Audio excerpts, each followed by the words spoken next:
Peace and good morning. Welcome back to another session of Sister for Sister Story Time with your favorite sister, ChayaFyah, the Her Historian. Today we are continuing reading the book Secret Teachings of All Ages by Manly P. Hall. Uh, this Today's reading is on the Pythagorean theory of music and color. You can get the book at the link in the description. Don't forget to like, share, and subscribe.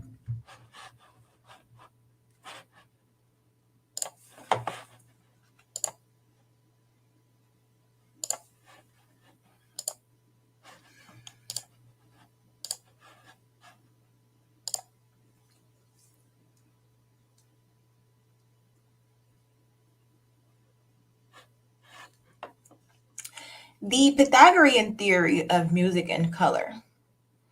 Harmony is a state recognized by great philosophers as the immediate prerequisite of beauty. A compound is termed beautiful only when its parts are in harmonious combination.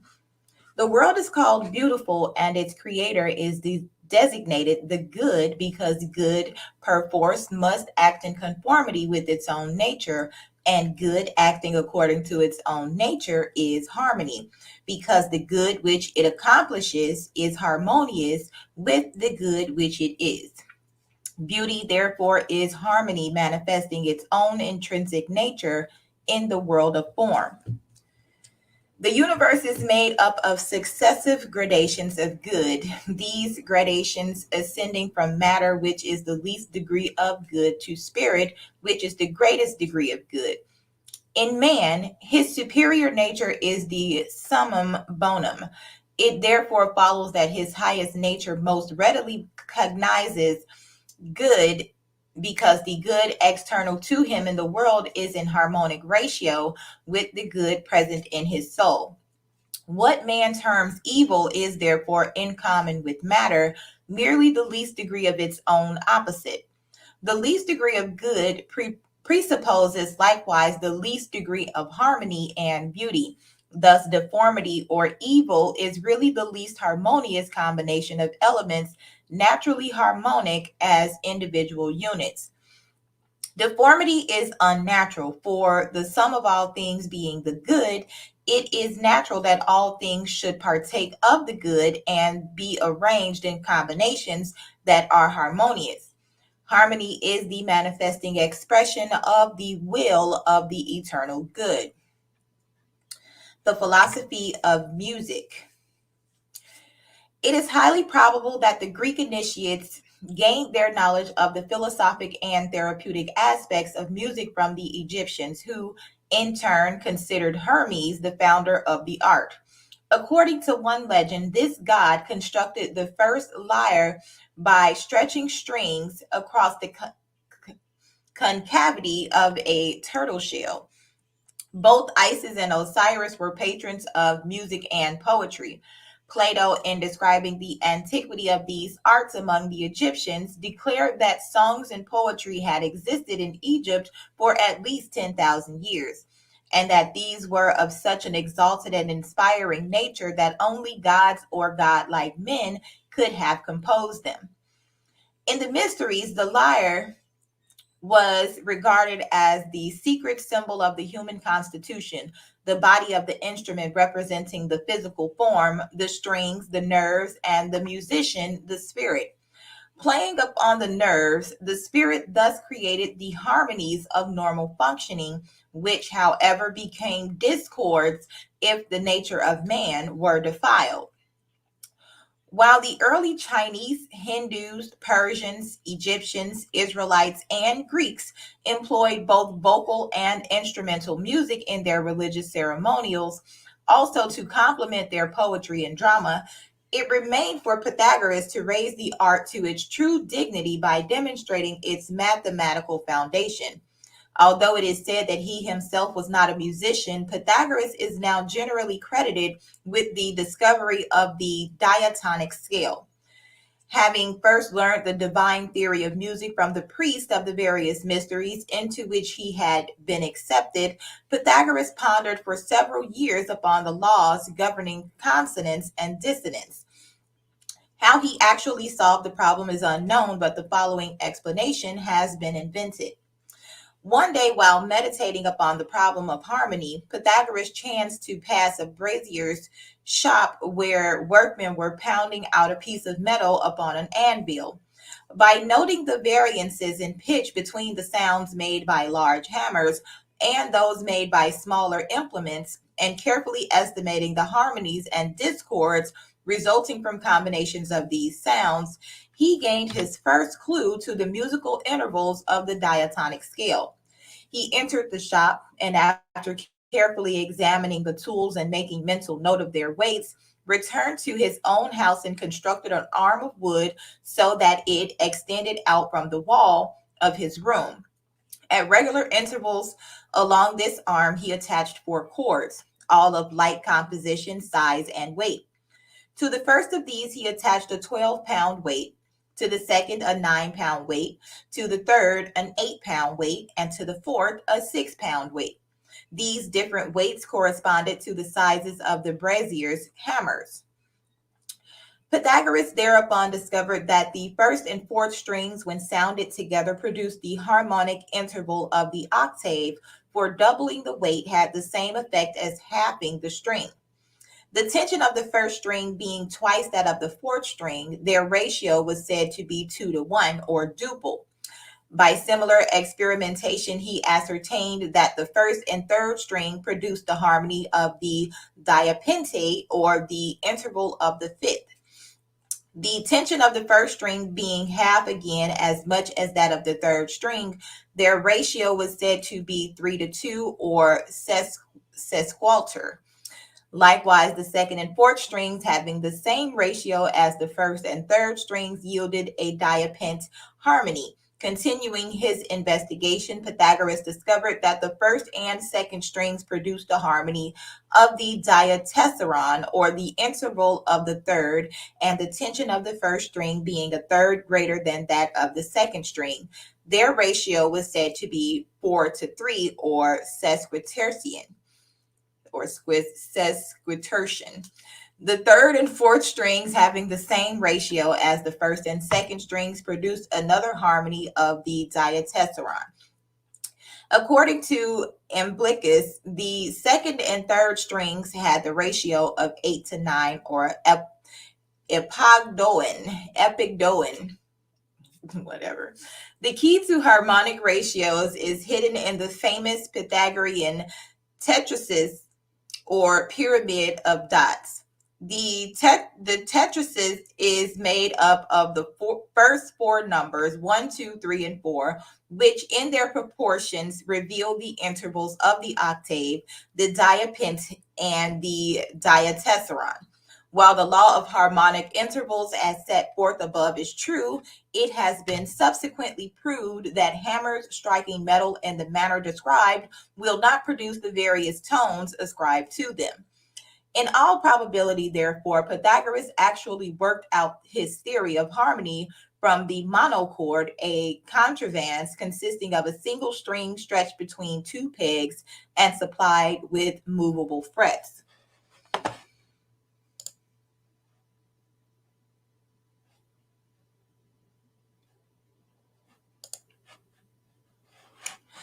To Pythagoras, music was one of the dependencies of the divine science of mathematics, and its harmonies were inflexibly controlled by mathematical proportions. The Pythagoreans averred that mathematics demonstrated the exact method by which the good established and maintained its universe. Number therefore preceded harmony, since it was the immutable law that governs all harmonic proportions. After discovering these harmonic ratios, Pythagoras gradually initiated his disciples into this, the supreme arcanum of his mysteries. He divided the multitudinous parts of creation into a vast number of planes or spheres, to each of which he assigned a tone, a harmonic interval, a number, a name, a color, and a form. He then proceeded to prove the accuracy of his deductions by demonstrating them upon the different planes of intelligence and substance, ranging from the most abstract logical premise to the most concrete geometrical solid. From the common agreement of these diversified methods of proof, he established the indisputable existence of certain natural laws. The intervals and harmonies of the spheres, from Stanley's The History of Philosophy.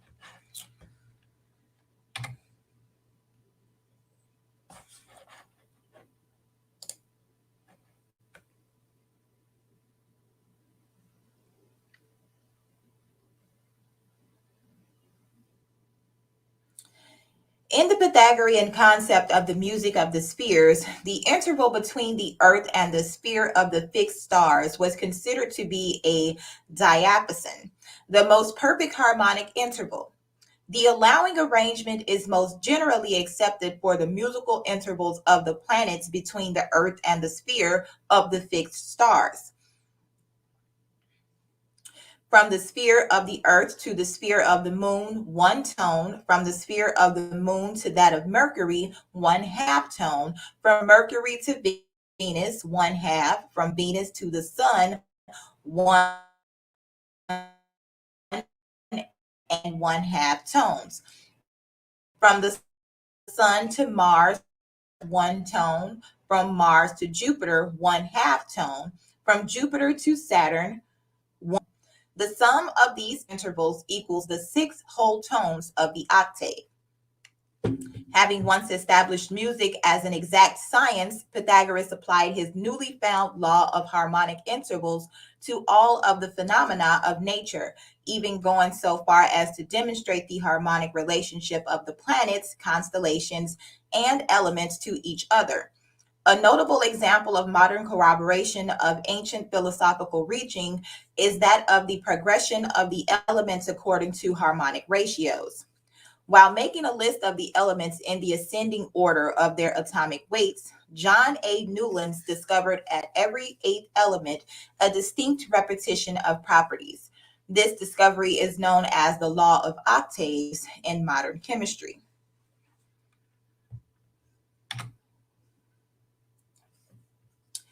The consonances of the Mundane Monocord, from Flood's De Musica Mundana. This diagrammatic sector represents the major gradations of energy and substance between elemental earth and absolute unconditioned force. Beginning with the superior, the 15 graduated spheres descend in the following order: limitless and eternal life, the superior, the middle, and the inferior Empyrean, the 7 planets, and the 4 elements. Energy is symbolized by Flood as a pyramid with its base upon the concave surface of the superior Empyrean, and substance as another pyramid with its base upon the convex surface of the sphere, not planet, of the earth. These pyramids demonstrate the relative proportions of energy and substance entering into the composition of the 15 planes of being. It will be noted that the ascending pyramid of substance touches but does not pierce the 15th sphere, that of limitless and eternal life. Likewise, the descending pyramid of energy touches but does not pierce the first sphere, the grossest condition of substance. The plane of the sun is denominated the sphere of equality, for here neither energy nor substance predominate. The mundane monocord consists of a hypothetical string stretched from the base of the pyramid of energy to the base of the pyramid of substance. Since they held that harmony must be determined not by the sense perceptions but by reason and mathematics, the Pythagoreans called themselves canonics, as distinguished from musicians of the harmonic school, who asserted taste and instinct to be the true normative principles of harmony. Recognizing, however, the profound effect of music upon the senses and emotions, Pythagoras did not hesitate to influence the mind and body with what he termed musical medicine. Pythagoras evinced such a marked preference for stringed instruments that he even went so far as to warn his disciples against allowing their ears to be defiled by the sounds of flutes or cymbals. He further declared that the soul could be purified from its irrational influences by solemn songs sung to the accompaniment of the lyre.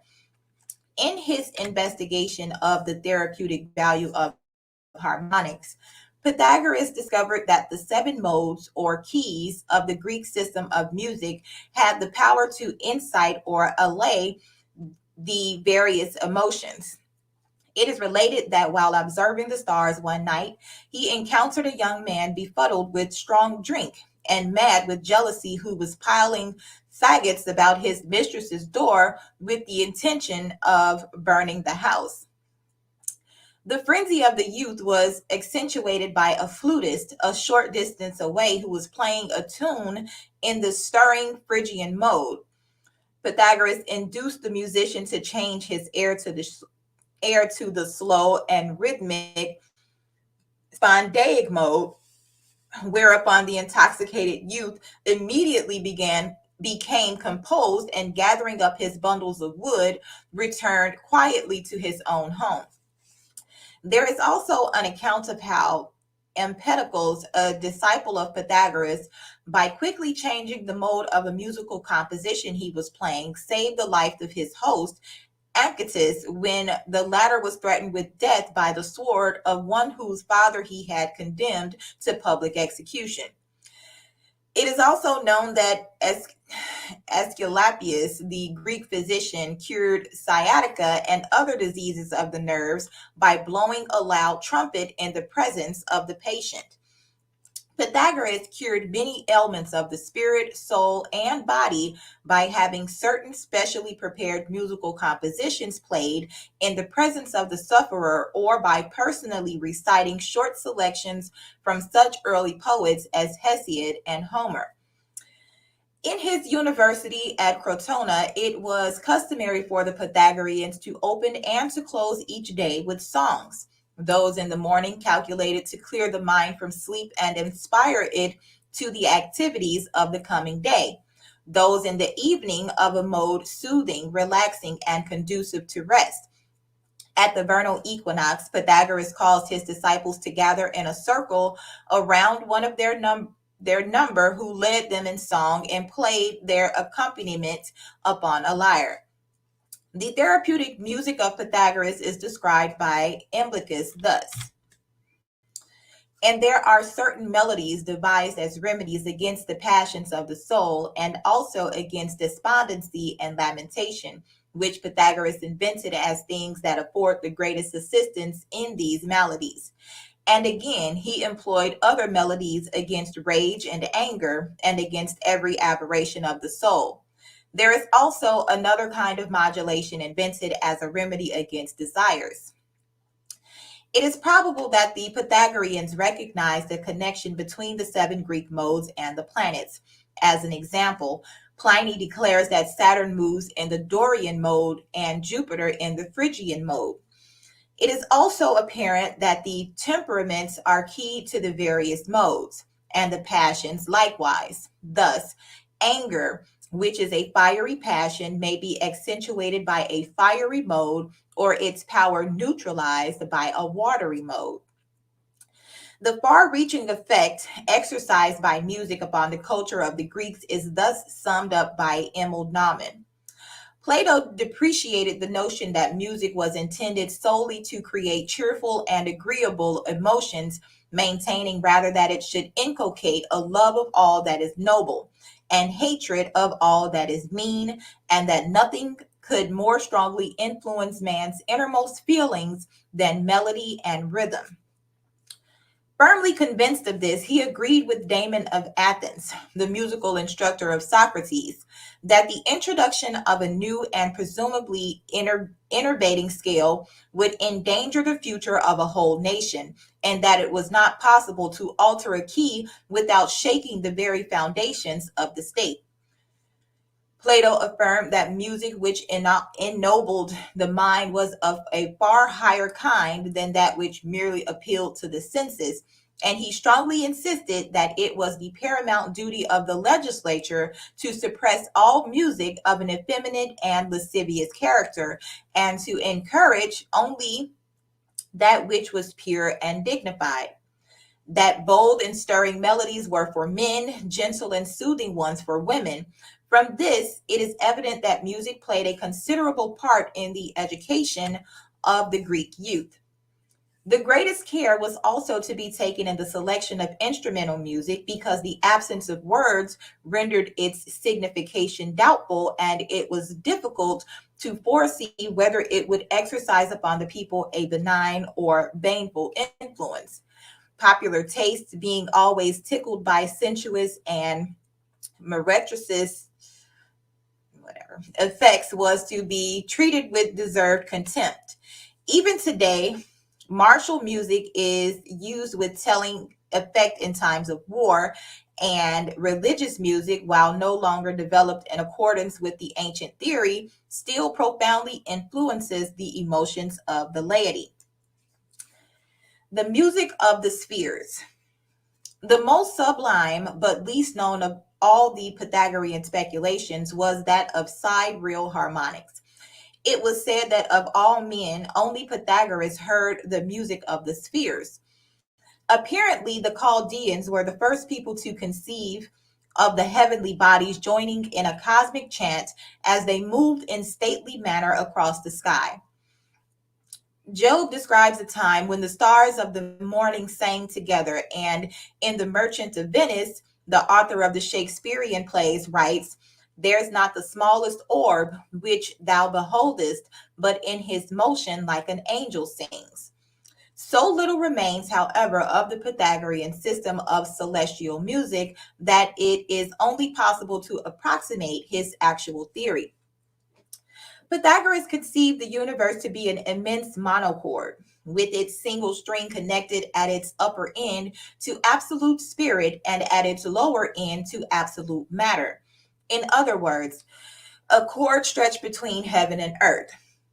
Counting inward from the circumference of the heavens, Pythagoras, according to some authorities, divided the universe into 9 parts, according to others, into 12 parts. The 12-fold system was as follows. The first division was called the Empyrean, or the sphere of the fixed stars, and was the dwelling place of the immortals. The second to 12th divisions were in order the spheres of Saturn, Jupiter, Mars, the Sun, Venus, Mercury, and the Moon, and fire, air, water, and earth. This arrangement of the 7 planets, the sun and moon being regarded as planets in the old astronomy, is identical with the candlestick symbolism of the Jews, the sun in the center as the main stem with 3 planets on either side of it. The names given by the Pythagoreans to the various notes of the diatonic scale were, according to Macrobius, derived from an estimation of the velocity and magnitude of the planetary bodies. Each of these gigantic spheres, as it rushed endlessly through space, was believed to sound a certain tone caused by its continuous displacement of the ethereal diffusion. As these tones were a manifestation of divine order and motion, it must necessarily follow that they partook of the harmony of their own source. The assertion that the planets in their revolutions round the earth uttered certain sounds differing according to their respective magnitude, celerity, and local distance was commonly made by the Greeks. Thus, Saturn, the farthest planet, was said to give the gravest note, while the moon, which is the nearest, gave the sharpest. These sounds of the 7 planets and the sphere of the fixed stars, together with that above us, Antiphon, are the 9 muses, and their joint symphony is called Mnemosyne. This quotation contains an obscure reference to the ninefold division of the universe previously mentioned. The mundane monocord with its proportions and intervals. In this chart is set forth a summary of Flood's theory of universal music. The interval between the elements of earth and the highest heaven is considered as a double octave, thus showing the two extremes of existence to be in diapason harmony. It signifies that the highest heaven, the sun, and the earth have the same time, the difference being in pitch. The sun is the lower octave of the highest heaven, and the earth the lower octave of the sun. The lower octave, what is that, T to whatever, comprises that part of the universe in which substance predominate over energy. Its harmonies, therefore, are more gross than those of the higher octave, big G to little g, wherein energy predominates over substance. If struck in the more spiritual part, writes Flood, the monochord will give eternal life. If in the more material part, transitory life. It will be noted that certain elements, planets, and celestial spheres sustain a harmonic ratio to each other. Flood advanced this as a key to the sympathies and antipathies existing between the various departments of nature. The Greek initiates also recognized the fundamental relationship between the individual heavens or spheres of the seven planets and the seven sacred vowels. The first heaven uttered the sound of the sacred vowel A, alpha. The second heaven, the sacred vowel E, epsilon. The third, H, eta or eta. The fourth, I, iota. The fifth, O, omicron. The sixth, Y, upsilon. And the seventh heaven, the sacred vowel omega. When these seven heavens sing together, they produce a perfect harmony which ascends as an everlasting praise to the throne of the Creator. Although not so stated, it is probable that the planetary heavens are to be considered as ascending in the Pythagorean order, beginning with the sphere of the moon, which would be the first heaven.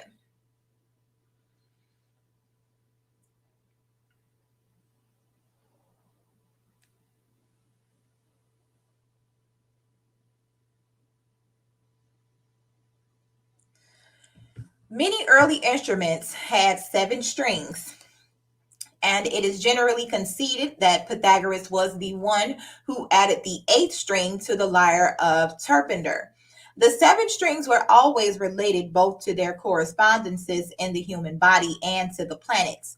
The names of God were also conceived to be formed from combinations of the 7 planetary harmonies. The Egyptians confined their sacred songs to the 7 primary sounds, forbidding any others to be uttered in their temples. One of their hymns contained the following invocation: the 7 sounding tones praise thee, the great God, the ceaseless working Father of the whole universe.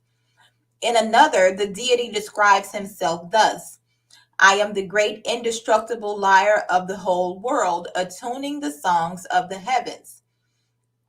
The Pythagoreans believed that everything which existed had a voice and that all creatures were eternally singing the praise of the Creator. Man fails to hear these divine melodies because his soul is enmeshed in the illusion of material existence. When he liberates himself from the bondage of the lower world with its sense limitations, the music of the spheres will again be audible as it was in the Golden Age. Harmony recognizes harmony. And when the human soul regains its true estate, it will not only hear the celestial choir, but also join with it in an everlasting anthem of praise to that eternal good, controlling the infinite number of parts and conditions of being. The Greek mysteries included in their doctrines a magnificent concept of the relationship existing between music and form. The elements of architecture, for example, were considered as comparable to musical modes and notes, or as having a musical counterpart.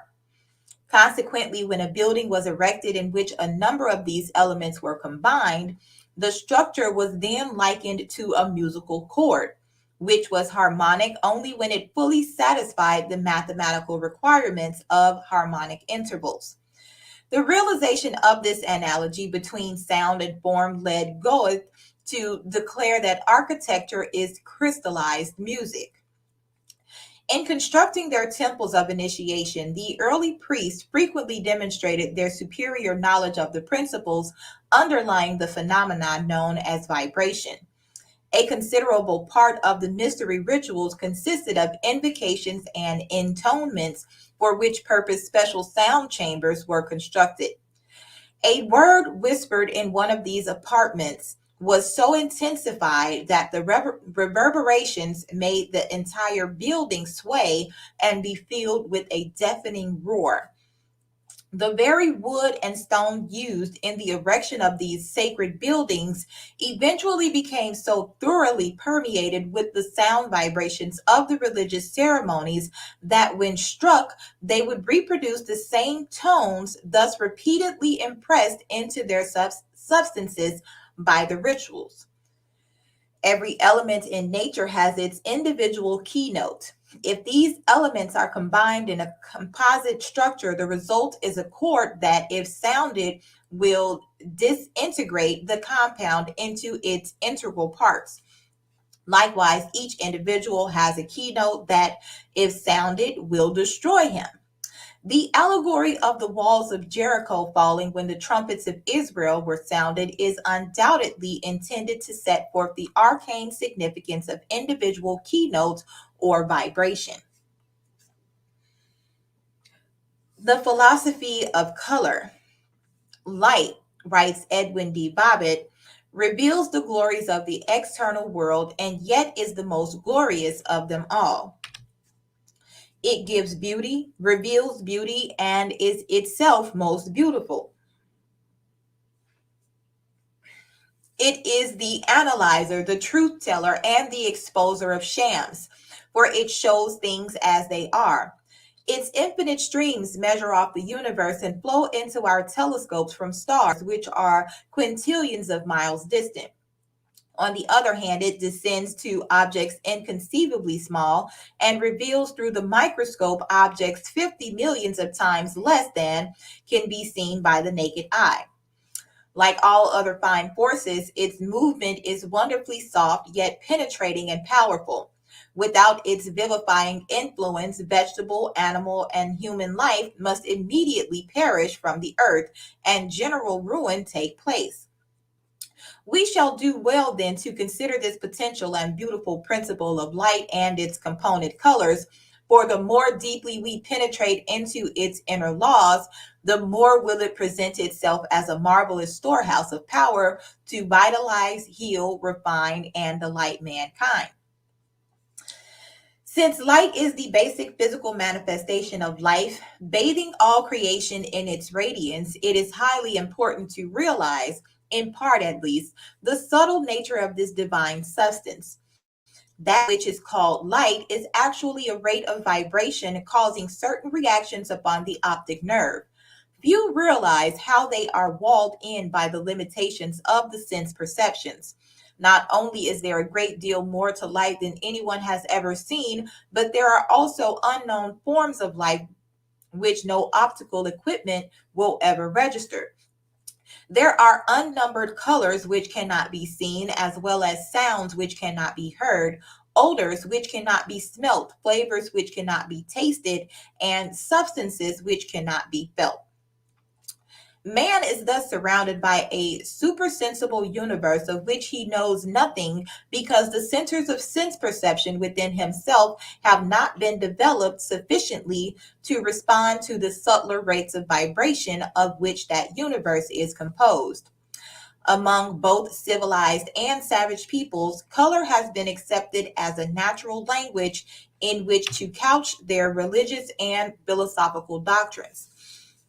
The ancient city of Ecbatana, as described by Herodotus, its 7 walls, colored according to the 7 planets, revealed the knowledge of this subject possessed by the Persian Magi.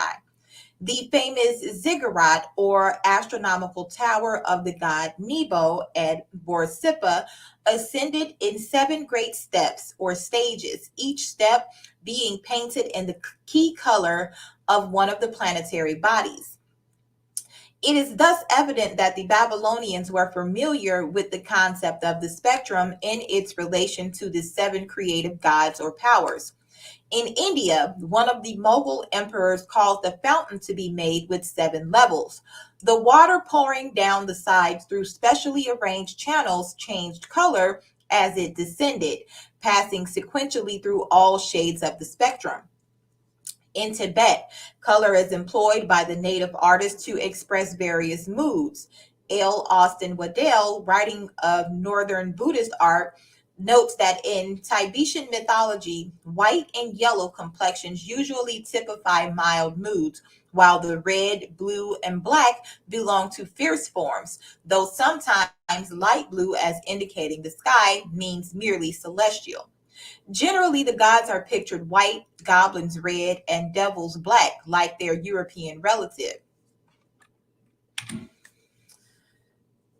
The theory of elemental music. In this diagram, 2 interpenetrating pyramids are again employed, one of which represents fire and the other earth. It is demonstrated according to the law of elemental harmony that fire does not enter into the composition of earth, nor earth into the composition of fire. The figures on the chart disclose the harmonic relationships existing between the 4 primary elements according to both Blood and the Pythagoreans. Earth consists of 4 parts of its own nature, water of 3 parts of earth, and 1 part of fire. The sphere of equality is a hypothetical point where there is an equilibrium of 2 parts of earth and 2 parts of fire. Air is composed of 3 parts of fire and 1 part of earth, fire of 4 parts of its own nature. Thus, earth and water bear to each other the ratio of 4:3, or the diatessaron harmony, and water and the sphere of equality the ratio of 3:2, or the diapent harmony. Fire and air also bear to each other the ratio of 4:3, or the diatessaron harmony, and air and the sphere of equality the ratio of 3:2, or the diapent harmony. As the sum of a diatessaron and a diapent equals a diapason or octave, it is evident that both the sphere of fire and the sphere of earth are in diapason harmony with the sphere of equality, and also that fire and earth are in diapason harmony with each other. In Meno, Plato, speaking through Socrates, describes color as an effluence of form, commensurate with sight and sensible. The Theaetetus, he discourses more at length on the subject thus: let us carry out the principle which has just been affirmed, that nothing is self-existent, and then we shall see that every color, white, black, and every other color, arises out of the eye meeting the appropriate motion, and that what we term the substance of each color is neither the active nor the passive element, but something which passes between them and is peculiar to each percipient. Are you certain that the several colors appear to every animal, say a dog, as they appear to you? In the Pythagorean Tetrasis, the supreme symbol of universal forces and processes are set forth the theories of the Greeks concerning color and music. The first 3 dots represent the threefold white light, which is the Godhead containing potentially all sound and color. The remaining 7 dots are the colors of the spectrum and the notes of the musical scale. The colors and tones are the active creative powers which, emanating from the first cause, establish the universe. The seven are divided into two groups, one containing three powers and the other four, a relationship also known in the Tetrasis. The higher group, that of three, becomes the spiritual nature of the created universe. The lower group, that of four, manifests as the irrational sphere or inferior world. In the mysteries, the seven logi or creative lords are shown as streams of force issuing from the mouth of the eternal one. This signifies the spectrum being extracted from the white light of the supreme deity. The seven creators or fabricators of the inferior spheres were called by the Jews the Elohim. By the Egyptians, they were referred to as the builders, sometimes as the governors, and are depicted with great knives in their hands with which they carved the universe from its primordial substance. Worship of the planets is based upon their exception as the cosmic embodiments of the seven creative attributes of God. The lords of the planets were described as dwelling within the body of the sun, for the true nature of the sun, being analogous to the white light, contains the seeds of all the tone and color potencies which it manifests. There are numerous arbitrary arrangements setting forth the mutual relationships of the planets, the colors, and the musical notes. The most satisfactory system is that based upon the law of the octave. The sense of hearing has a much wider scope than that of sight, for whereas the ear can register from 9 to 11 octaves of sound, the eye is restricted to the cognition of but seven fundamental color tones, or one tone short of the octave. Red, when posited as the lowest color tone in the scale of chromatics, thus corresponds to do, the first note of the musical scale, or do. Continuing the analogy, orange responds to re, yellow to mi, green to fa, blue to sol, indigo to la, and violet to si, or ti. The eighth color tone necessary to complete the scale should be the higher octave of red, the first color tone. The accuracy of the above arrangement is attested by two striking facts. One, the three fundamental notes of the musical scale, the first, the third, and the fifth, correspond with the three primary colors, red, yellow, and blue. Two, the seventh and least perfect note of the musical scale corresponds with purple, the least perfect tone of the color scale. In the Principles of Light and Color, Edwin D. Babbitt confirms the correspondence of the color and musical scales. As C is at the bottom of the musical scale and made with the coarsest waves of air, so is red at the bottom of the chromatic scale and made with the coarsest waves of luminous ether. As the musical note B, the seventh note of the scale, requires 45 vibrations of air every time the note C at the lower end of the scale requires 24, or but little over half as many. So does extreme violet require about 300 trillions of vibrations of ether in a second, while extreme red requires only about 450 trillions, which also are but little more than half as many. When one musical octave is finished, another one commences and progresses with just twice as many vibrations as were used in the first octave. And so the same notes are repeated on a finer scale. In the same way, when the scale of colors visible to the ordinary eye is completed in the violet, another octave of finer invisible colors with just twice as many vibrations will commence and progress on precisely the same law. When the colors are related to the 12 signs of the zodiac, they are arranged as the spokes of a wheel. To Aries is assigned pure red, to Taurus, red orange, to Gemini, pure orange, to Cancer, orange yellow, to Leo, pure yellow, to Virgo, yellow green, to Libra, pure green, to Scorpio, green blue, to Sagittarius, pure blue, to Capricorn, blue violet, to Aquarius, pure violet, and to Pisces, violet red. In expounding the Eastern system of esoteric philosophy, H.P. Blavatsky relates the colors to the septenary constitution of man and the seven states of matter as follows. Violet, Chaya, or etheric double, ether. Indigo, higher manas or spiritual intelligence.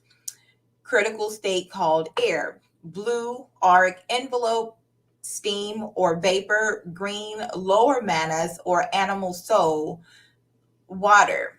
Orange, prana or life principle, critical state. Red, kamarupa or seat of animal life or ice. This arrangement of the colors of the spectrum and the musical notes of the octave necessitates a different grouping of the planets in order to preserve their proper tone and color analogies. Thus do becomes Mars, Re, the Sun, Mi, Mercury, Fa, Saturn, Sol, Jupiter, La, Venus, T, the Moon,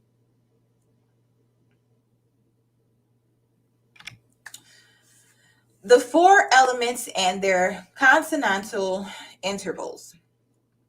In this diagram, Flood has divided each of the four primary elements into three subdivisions.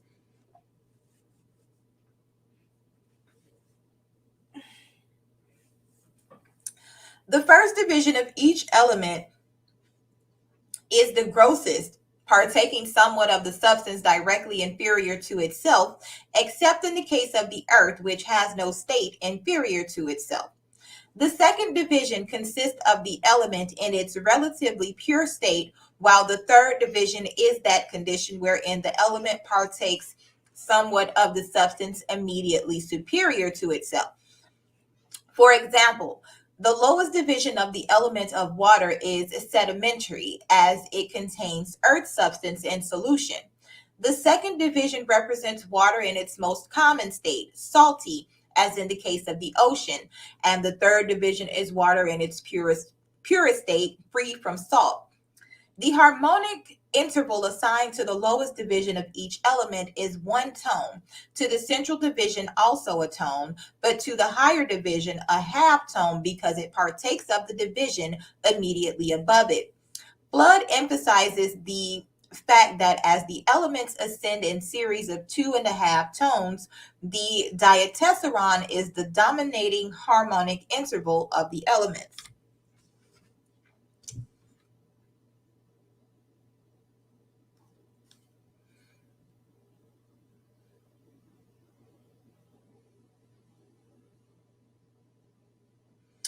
Okay, we're going to leave it here. Stay tuned for fishes, insects, animals, reptiles, and birds. Thank you all for listening. Don't forget to like, share, and subscribe. Talk to you later. Peace.